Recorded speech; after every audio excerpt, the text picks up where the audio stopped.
سورۃ الانشراح، بسم اللہ الرحمن الرحیم۔ الم نشرح لک صدرک ووضعنا عنک وزرک الذی انقض ظہرک ورفعنا لک ذکرک۔ کیا ہم نے آپ کے لیے آپ کے سینے کو کھول نہیں دیا، انشراح نہیں دے دیا آپ کو، اور آپ پر جو ایک بوجھ پڑا ہوا تھا وہ اٹھا نہیں لیا۔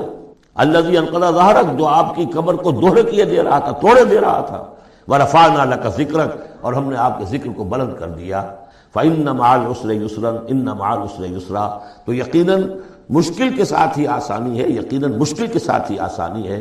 فإذا فرغت فانصب وإلى ربك فارغب، تو جب آپ فارغ ہو جائیں تو پھر یہ کہ خوب کمر کس لیجیے، محنت کیجیے اور اپنے رب کی طرف راغب ہو جائیے۔ یہ مشکلات القرآن میں سے ہے۔ عام طور پر سمجھتے ہیں لوگ کہ جو مشقتیں تھیں دعوت و تبلیغ میں، اور جو آپ کے اوپر جو لوگ فکرے چست کر رہے تھے اس کی وجہ سے آپ کو یہ رنج ہو رہا تھا، تو یہاں اصل میں یہ بات نہیں ہے، وہ بھی ہے اپنی جگہ پر۔ حقیقت میں بات کون سی ہے؟ اور کیونکہ یہ بھی معلوم ہے کہ یہ بالکل ابتدائی زمانے کی صورتیں ہیں، لہذا اس دور میں تو ابھی اس طریقے کا جو ہے کوئی بہت زیادہ پرسیکیوشن بھی نہیں تھی، بہت زیادہ مخالفت بھی نہیں تھی، اس سے کہیں زیادہ بڑے مراحل سے آپ کو گزرنا پڑا ہے۔ 3 سال کی جو بھی قشیب بنی ہاشم کی قید ہے وہ بعد کی بات ہے، جو یوم طائف آ رہا ہے وہ اس کے بہت بعد کی بات ہے، یوم احد بہت بعد میں آ رہا ہے۔ یہ اصل میں کیا ہے، جس شخص کو اللہ تعالیٰ نبوت دیتا ہے اس کی سب سے زیادہ جو خواہش ہوتی ہے وہ اللہ کے ساتھ لو لگا کر بیٹھا، اور رسالت کا فریضہ ایسا ہے کہ جاؤ خلق خدا کو ہدایت کا راستہ دکھاؤ۔ اب کہاں وہ کیفیت، دن ڈھونڈتا ہے پھر وہی فرصت کے رات دن بیٹھے رہے تصور جانا کیے ہوئے، کہاں اللہ کی طرف رخ کر کے اللہ کا بندہ کھڑا ہے رات کے وقت، کیا اس کی کیفیت ہے، اس کے قلب کی، اس کی روح کی کیا انشراح ہے، کیا انبساط ہے، کن بلندیوں پر اس وقت وہ ہے، کس روحانی وسعتوں کے اندر جو ہے وہ اس وقت تیراکی کر رہا ہے، اور کب جا رہا ہے، کسی نے کہہ دیا پاگل ہے، کسی نے کہہ دیا کہ یہ تو مجنون ہے۔ دیکھو ذرا یہ شخص ہے جو کہتا ہے آپ کے معبودوں کو کہ یہ غلط ہے، اب اس کا ایک تقدر ہو رہا ہے دل کے، کہاں وہ کیفیت۔ علامہ اقبال نے اسے لکھا ہے، 4th لیکچر ہے ان کا جو خطبات میں سے، شیخ عبدالقدوس گنگوہی رحمۃ اللہ علیہ کا قول دیا ہے۔ وہ کہیں کسی کیفیت میں بیٹھے ہوئے تھے اسی طرح مراقبے میں، اچانک اقامت کی آواز آ گئی، اب جماعت کھڑی ہوگی، تو وہ آرہا کھڑا ہونا ہے، تو نماز میں تو جانا ہے، تو کہا کیا، جھنجھلا کر کہا، حضوری سے نکال کر دربانی میں کھڑا کر دیا۔ اس وقت جس مراقبے کی کیفیت میں میں تھا وہ تو حضوری کی کیفیت مجھے حاصل، اب میں دربانی میں آ گیا ہوں یہاں پر۔ نماز تو آپ پڑھیں گے تو امام کے پیچھے پڑھیں گے، اس نے کہا اللہ اکبر تو کرنا ہی ہے رکوع، چاہے ابھی آپ کے دل چاہ رہا ہے اور قرآن پڑھا جائے تو کیسے ہوگا، تو اس کا حکم ماننا آپ نے۔ آپ چاہ رہے ہیں سجدے میں پڑے رہے ابھی سر نہ اٹھائیں، لیکن وہ تو کہے گا اللہ اکبر، تو وہ سر آپ نے اٹھانا ہی ہے۔ تو وہ ایک اور نظام ہے، وہ نظام باجماعت ہے، اس سے ایک جماعت کی تشکیل جو ہے وہ مطلوب ہے، اور ایک ہے انسان کا اپنا روحانی طرف ہو، اس کے کچھ اور تقاضے ہو۔ تو جیسے حضرت موسیٰ سے کہا گیا، ہر دفعہ آپ نے دیکھا اذهب الى فرعون انه طغى، اور وہ اگر وہیں پر رہتے ڈیرا لگا دیتے، ہر وقت گفتگو ہو رہی ہے، مخاطبہ مکالمہ مل رہا ہے، تو جو لذت اس میں تھی، اس کے اندر جو ہے وہ جو مشقت ہے وہ یہ تھی۔ رفتہ رفتہ پھر آپ کا مزاج اس کا خوگر ہوا، اور پھر یہ کہ جب اللہ تعالیٰ نے اس میں بہت سے لوگوں کو بھی شامل کر دیا، پھر وہ جو تسکین پیدا ہوئی کہ ایک شخص وہ ہوتا ہے جو اکیلا، اس کو مولانا روم نے بڑی خوبصورتی سے بارش کا ایک بتایا ہے مثال، کہ بارش میں ایک مرحلہ ہوتا ہے کہ سمندر سے بخارات اوپر جا رہے ہیں، نہایت صاف شفاف، اس میں تو کوئی قدورت نہیں ہوتی، وہ تو ڈسٹلڈ واٹر جا رہا ہے، وہ اوپر گیا، پھر وہ گیا، اس نے بارش کی شکل اختیار کی، جب بارش کو بن کر وہ گرا ہے تو اس نے اب فضا کو بھی دھو دیا، تو فضا کی قدورت اپنے اندر لی نا، فضا کو صاف کر کے وہ آیا نیچے، زمین کا بھی گند صاف کرتا ہے، صاف کر کے اور وہ گند لے کے دریا میں شامل ہوا، اور پھر گیا اور سمندر میں جا کر گند اس نے وہاں چھوڑا، پھر وہ پاک ہو کر صاف ہو کر بڑی ہی یعنی لطیف شکل میں پھر یہ ہو رہی ہے، یہ ہے ایک سیر الی اللہ، اللہ کی طرف بڑھا جا رہا ہے۔ رات کو اللہ کا بندہ کھڑا ہے اور اللہ سے مناجات ہو رہی ہے، یہ وہ ہے بخارات کا اوپر اٹھنا،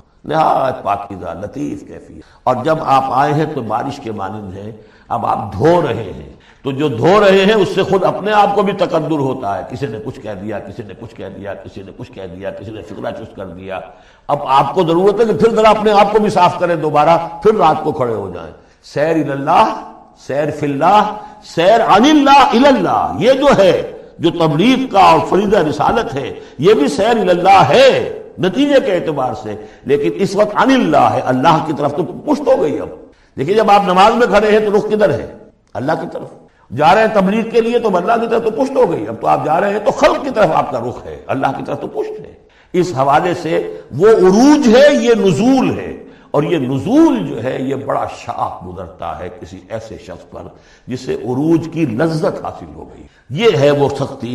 الم نشرح لك صدرك ووضعنا عنك وزرك الذي انقض ظهرك ورفعنا لك ذكرك فان مع العسر يسرا ان مع العسر يسرا فاذا فرغت فانصب.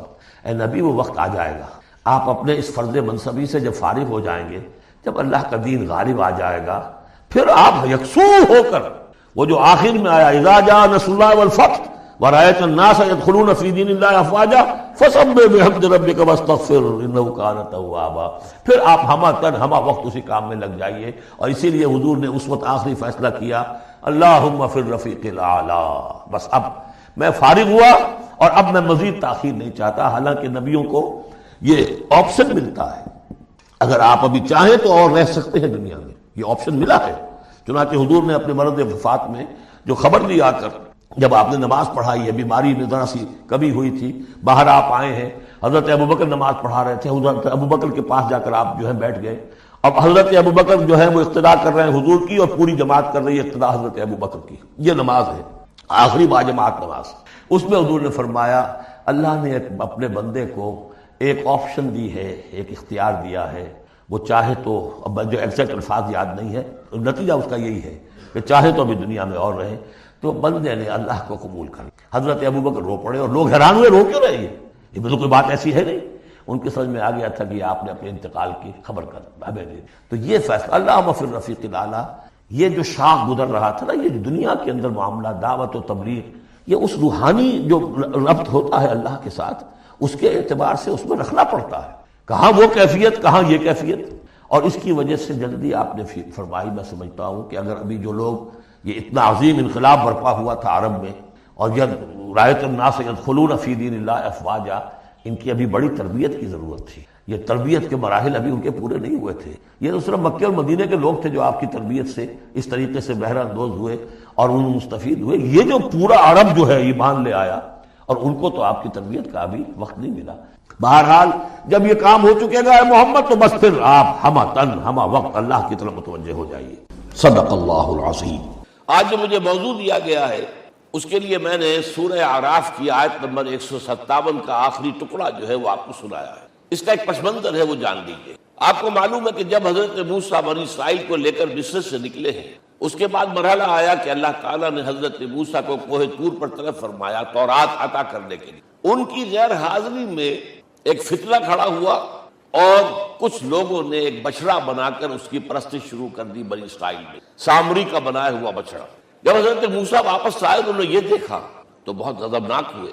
اور پھر اللہ تعالیٰ کے حکم سے فیصلہ ہوا کہ 12 قبیلوں میں سے جن لوگوں نے بھی یہ شرک کیا ہے، ان کو انہی قبیلوں کے لوگ خود قتل کریں. کئی ہزار اسرائیلی قتل ہوئے. یہ بہت بڑا یوں سمجھیے کہ پرج ہوا ہے اس قوم کے اندر. اس کے بعد پھر مزید اللہ تعالیٰ کی خدمت میں استغفار کے لیے حضرت موسیٰ علیہ السلام اپنے 70 بڑے بڑے سردار جو تھے 12 قبیلوں کے، ان کو لے کر حاضر.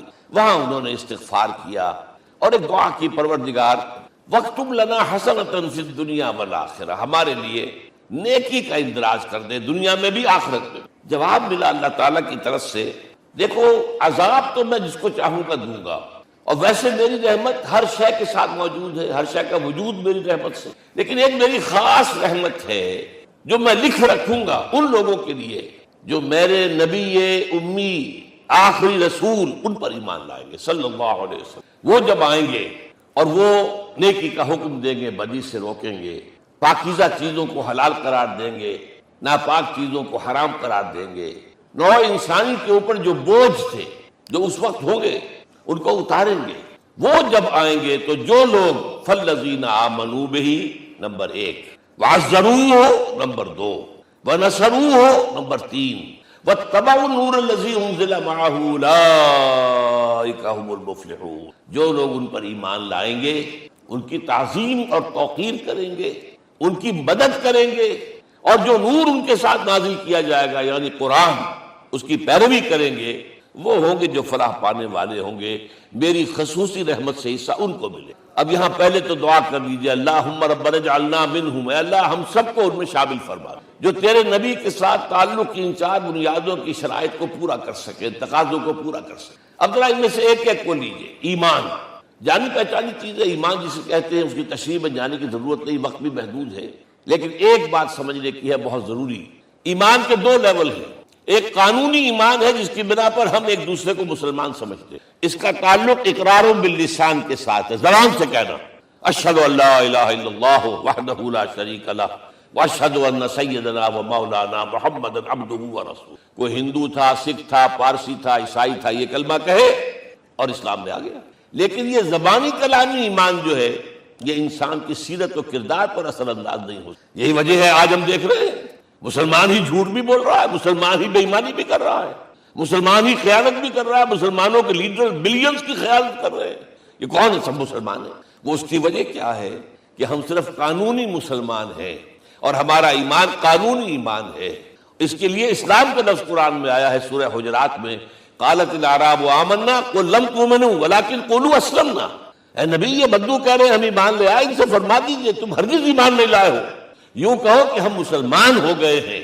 ولما يدخل الايمان في قلوبكم، ابھی تک ایمان تمہارے دلوں میں داخل ہے۔ بہرحال اللہ کا شکر ہے اس نے ہمیں مسلمانوں میں پیدا کر دیا، ورنہ ہم میں سے کتنے ہوتے اگر کہیں اور پیدا ہو گئے ہوتے تو نعمت اسلام سے بھی ہم بہرہور ہو سکتے، کیا کر سکتے۔ اصل ایمان ہے جب وہ دل میں داخل ہو جائے، یقین بن جائے۔ اسی لیے بچپن میں یاد کیا ہوگا ایمان مجمل، آمنت باللہ کما ہوا باسمائہ وصفاتہ وقبلت جمیع احکامہ اقرار باللسان وتصدیق بالقلب۔ جب تصدیق بالقلب ہوگی تو اب اس کے تقاضے جو ہیں عملی پیدا ہوں گے۔ ان تقاضوں میں سے ایک میں 2 حدیثوں کے حوالے سے آپ کے سامنے رکھ رہا ہوں۔ پہلی حدیث حضرت عبداللہ بن عمرو بن العاص رضی اللہ تعالی عنہما سے مروی، لا یؤمن احدکم حتی اکون ہواہ طبعا لما جئت بہ۔ دیکھو تم میں سے کوئی شخص مومن نہیں ہو سکتا جب تک کہ اس کی خواہش نفس تابع نہ ہو جائے اس شریعت کے، اس قانون کے، اس ہدایت کے جو میں لے کر آیا ہوں۔ اگر عملاً تابع نہیں ہوئے تو حقیقتاً مومن نہیں ہو۔ دل میں جھانکو، do I really believe that Muhammad is the prophet of Allah? Do I really believe that Quran is the word of God? کبھی جھانکیے گا اندر، جواب ملے گا صحیح آپ کو۔ کیا کنوکشن ہے؟ کنوکشن ہو اور پھر حضور کی پیروی نہ ہو، حضور کے احکام کی پابندی نہ ہو، اللہ کے قوانین کی پابندی نہ ہو، کیسے ممکن؟ حضور تو فرماتے ہیں صلی اللہ علیہ وسلم ایک ایسی بد اخلاقی اور کج خلقی پر صرف اسے کوئی گناہ کبیرہ بھی نہیں کہیں گے۔ فرمایا ایک مرتبہ واللہ لا یؤمن، واللہ لا یؤمن، واللہ لا یؤمن، خدا کی قسم فلاں شخص مومن نہیں ہے، خدا کی قسم فلاں شخص مومن نہیں ہے، خدا کی قسم فلاں شخص مومن نہیں۔ صحابہ کانپ گئے، کون بدبخت ہے جس کے بارے میں فرمایا جا رہا؟ پوچھا گیا من یا رسول اللہ؟ جواب سنیے اور اپنے گریبانوں میں جھانکیے، وہ شخص الذی لا یامن جارہ بوائقہ، وہ شخص جس کی شرارتوں کی وجہ سے اس کا پڑوسی چین میں نہیں ہے، امن میں نہیں ہے، وہ مومن نہیں ہے، خدا کی قسم نہیں ہے، خدا کی قسم نہیں ہے۔ کیسے علیحدہ کر لیں گے اس ایمان کو اعمال سے اور ایمان کو اخلاق سے؟ آگے چلیے، وہ جو حدیث حضرت ابو ہریرہ سے، اور یہ متفق علیہ ہے، صرف بخاری کی نہیں ہے، بخاری جمع مسلم، لا یؤمن احدکم حتی اکون احب الیہ من والدہ وولدہ والناس اجمعین۔ تم میں سے کوئی شخص مومن نہیں ہو سکتا جب تک کہ میں اسے محبوب تر نہ ہو جاؤں، اپنے باپ سے بھی، اپنے بیٹے سے بھی، اور تمام انسانوں سے۔ جھانک لیجئے دل میں صورتحال یہ ہے یا نہیں ہے۔ کیوں محبوب ہو جائیں؟ اس لیے کہ آپ کے ذریعے ہدایت ملی، آپ کے ذریعے ہم اللہ سے جڑے ہیں، اور آپ کو معلوم ہے دنیا میں کوئی شاہ ہدایت نہیں، نعمت نہیں ہے جب تک کہ نعمت ہدایت نہ ہو۔ اگر صحت اچھی ہے، ہدایت نہیں ہے تو بدماشیاں کریں گے، کیا کریں گے؟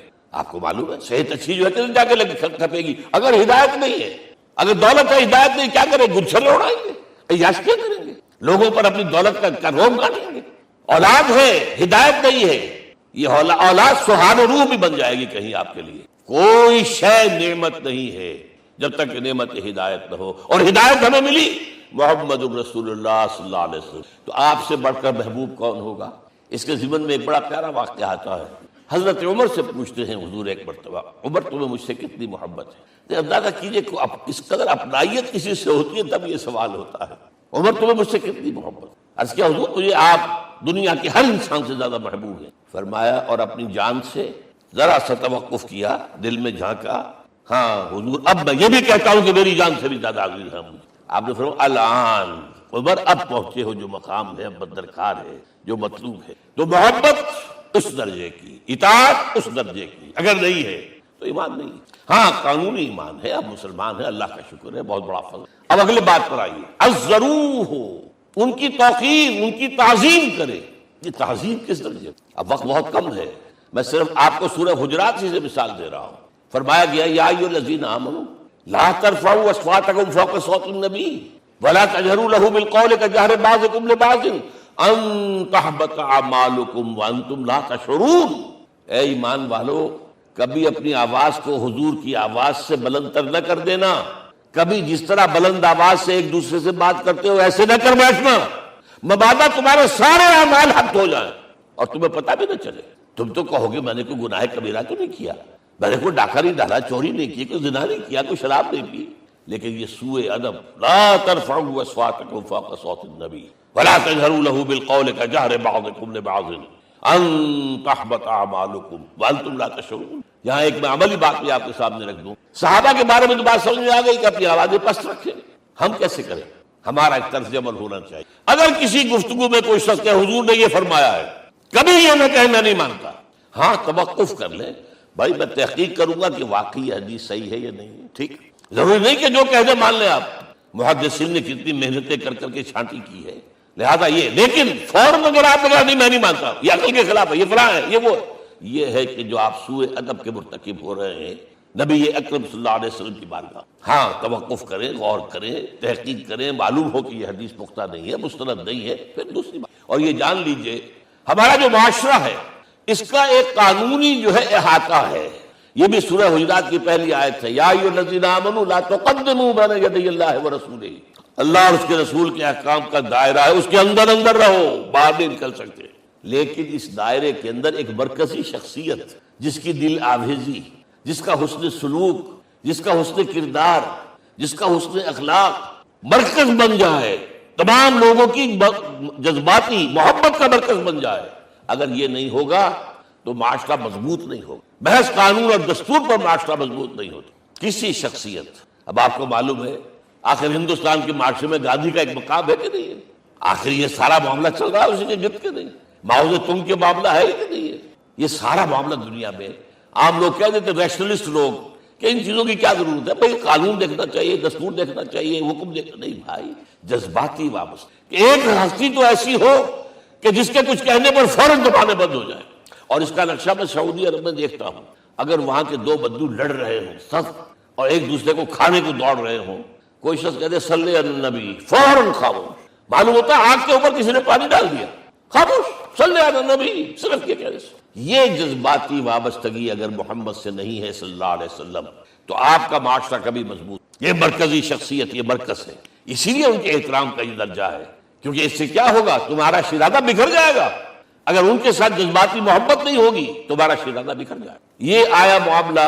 اب میں آپ کو بتانا چاہتا ہوں تعظیم ہمارے ہاں اصل میں بدقسمتی سے ہم سیرت کی تقریریں کرتے ہیں، حضور کی عظمت بیان کرنے کی کوشش کرتے ہیں. کچھ لوگ تو خیر حضور کی زلفیں ہیں، حضور کی آنکھیں ہیں، حضور کی کملی ہے، حضور کا سایہ نہیں تھا وغیرہ، یہ باتیں اپنی جگہ ہیں، ہر چیز ٹھیک ہے. لیکن یہ جان لیجئے حضور کی اصل عظمت ایک نبی اور رسول کی حیثیت سے ہے، اور وہ شے وہ ہے جہاں جبرائیل کے بھی پر جل رہے ہیں. اس کی حقیقت کون جانتا ہے؟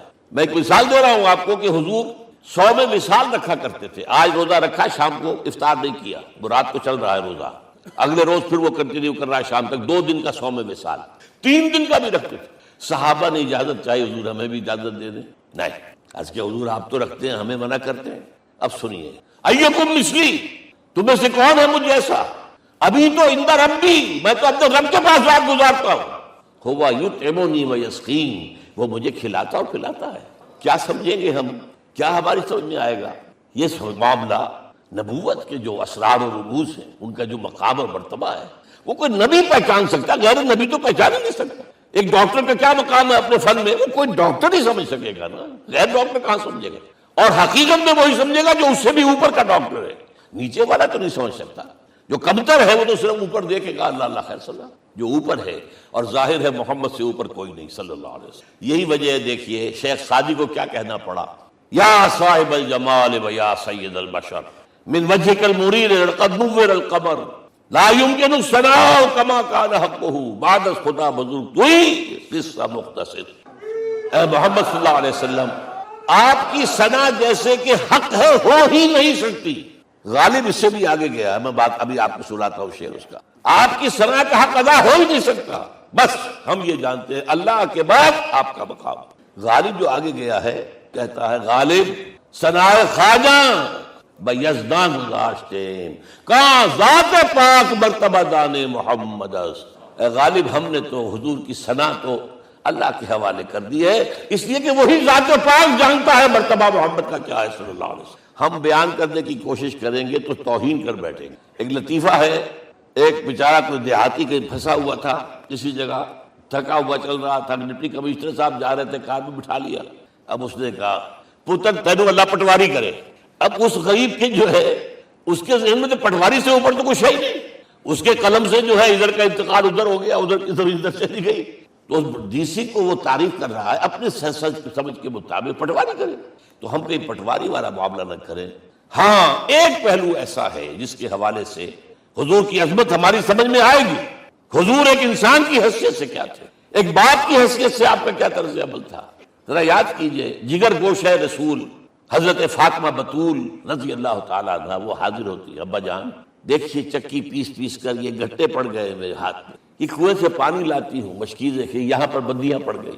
حضور اب تو عام لوگوں پر بھی آسانیاں ہیں، لوگوں کے ہاں غلام آ گئے ہیں، کنیزیں آ گئی ہیں، مال و دولت آ گئی ہے، مجھے بھی کوئی غلام کنیز عطا ہو جائے۔ اور آپ کو معلوم ہے یہ لخت جگر نور چشم محمد کی سب سے پیاری بیٹی صلی اللہ علیہ وسلم، کوئی شک نہیں، فاطمہ کیا بیتی ہوگی حضور کے قلب پر۔ لیکن فرمایا کیا بیٹی یہ دنیا کی چیزیں ہمارے لیے نہیں، میں تمہیں اس سے بہتر شے دیتا ہوں۔ تسبیح فاطمہ ہر نماز کے بعد 33 مرتبہ سبحان اللہ، 33 مرتبہ الحمدللہ، 33 مرتبہ اللہ اکبر کہہ لیا۔ لیکن سوچ لیجئے دل پر کیا گزری صلی اللہ علیہ وسلم۔ حضرت عائشہ سے پوچھئے، حضرت خدیجہ سے پوچھئے حضور کیسے شوق تھے، آپ سے زیادہ خواتین کے حق میں نرم، گھر کے کام کا جھاڑو دے رہے ہیں، کپڑے جو ہے بوسیدہ انہیں سی رہے ہیں، گھر میں بیٹھے ہوئے یہ کام کرتے تھے۔ بہرحال ایک بات میں آپ سے عرض کروں، آپ انسان کی جس حیثیت کا بھی ذہن میں تصور کریں گے وہ ساری حیثیتیں محمد میں موجود ہیں صلی اللہ علیہ وسلم۔ محمد حاکم کی حیثیت سے بھی ہیں، محمد سپہ سالار کی حیثیت سے بھی ہیں، محمد قاضی القضات بھی ہیں، محمد ہیڈ آف دی اسٹیٹ بھی ہیں، محمد بیویوں والے بھی ہیں، اولاد والے بھی ہیں، محمد 5 وقتہ امام بھی ہیں، جمعہ کے خطیب بھی ہیں، مدرس قرآن بھی ہیں، مربی بھی ہیں، مزکی بھی ہیں، اور ہر میدان میں بلند ترین مقام۔ کوئی ایسی جامع شخصیت ملے گی؟ ہمارے ہاں تو حال یہ ہے کہ جو خطیب صاحب ہوتے ہیں وہ 5 وقتہ نماز کیسے پڑھا سکتے ہیں، ان کا تو اونچا مقام ہے۔ 5 وقتہ نماز کے لیے تو علیحدہ چاہیے امام آپ کو، اور وہاں بھی ایک امام سینئر ہوگا وہ عشاء مغرب اور فجر پڑھائے گا، ایک جونیئر ہوگا بیچارہ وہ جو خاموش نماز ہے وہ پڑھائے گا۔ 5 وقتہ نماز پڑھا رہے ہیں محمد صلی اللہ علیہ وسلم، اور خطیب بھی وہی ہے، مربی بھی وہی ہے، مزکی بھی وہی ہے۔ ہمارے ہاں جو لوگ تزکیہ نفس کے میدان میں ہیں وہ پھر جماعت کبھی نہیں کراتے، کبھی نہیں دیکھا ہوگا آپ نے کسی صاحب کو کراتے۔ یہ جامعیت کیوں ہے؟ جامعیت کبریٰ۔ میں صرف ایک بات کہا کرتا ہوں، ایک اعتبار سے حضور کا اسوہ نامکمل ہے۔ آپ مجھے سوء ادب کا مرتکب نہ قرار دے دیں، اسوہ کیا ہے؟ عورت کے لیے اس کی اپنی نسوانی زندگی کے لیے اسوہ آپ میں نہیں ہے، آخر نصف انسانیت ہے، اسے بھی اسوہ چاہیے۔ یہ ہے جس کی وجہ سے حضور نے شادیاں کی ہیں زیادہ۔ خواتین کے لیے اسوہ حضور کے ازواج مطہرات ہیں، اور ان میں سب سے بڑھ کر جو بالکل یوں سمجھیے کہ آغاز کے اندر نوجوانی میں آ گئی ہیں حضور کی خدمت میں، نہایت ذہین و فطین، انہوں نے پھر عورت کی زندگی کے لیے حضور کا جو طرز عمل تھا وہ انہوں نے بیان کیا۔ اس لیے سورہ احزاب کے اندر اس کا تذکرہ ہے، جہاں یہ آتا ہے لقد کان لکم فی رسول اللہ اسوۃ حسنہ، وہیں پر یا نساء النبی لستن کاحد من النساء، اے نبی کی بیویوں تم عام عورتوں کے مانند نہیں ہو، تمہیں تو اسوہ بننا ہے امت کے لیے۔ اب اس سے اگلا قدم میں بڑھا رہا ہوں آگے، اور اس کے ساتھ جڑ جائے گی تیسری بات کیا ہے؟ وَنَصَرُوهُ، اس کی مدد کریں صلی اللہ علیہ وسلم۔ پہلی بات تو یہ نوٹ کیجئے، حضور انتہائی غیور انسان تھے، انتہائی غیور۔ یہ کہا جاتا ہے کہ اگر حضور گھوڑے اس میں سوار ہوتے تھے اونٹ پر اور آپ کا کوڑا نیچے گر گیا تو آپ یہ کسی سے نہیں کہتے تھے کہ ذرا یہ میرا کوڑا مجھے پکڑا دینا، یہ بھی گوارا نہیں تھا۔ آپ اونٹ بٹھا کر نیچے اتر کر اپنا کوڑا خود اٹھاتے، کسی سے اپنے ذاتی کام کے لیے کوئی مدد مانگنا امکان ہی نہیں۔ بلکہ ایک واقعہ تو وہ ہے جب بھی میں تذکرہ کرتا ہوں میری آنکھوں میں آنسو آ جاتے ہیں۔ یہ ہجرت کے وقت کا واقعہ ہے۔ آپ کو معلوم ہے حضور نے تمام مسلمانوں کو مکے سے جانے کی اجازت دے دی، چلے جاؤ مدینے، چلے جاؤ مدینے۔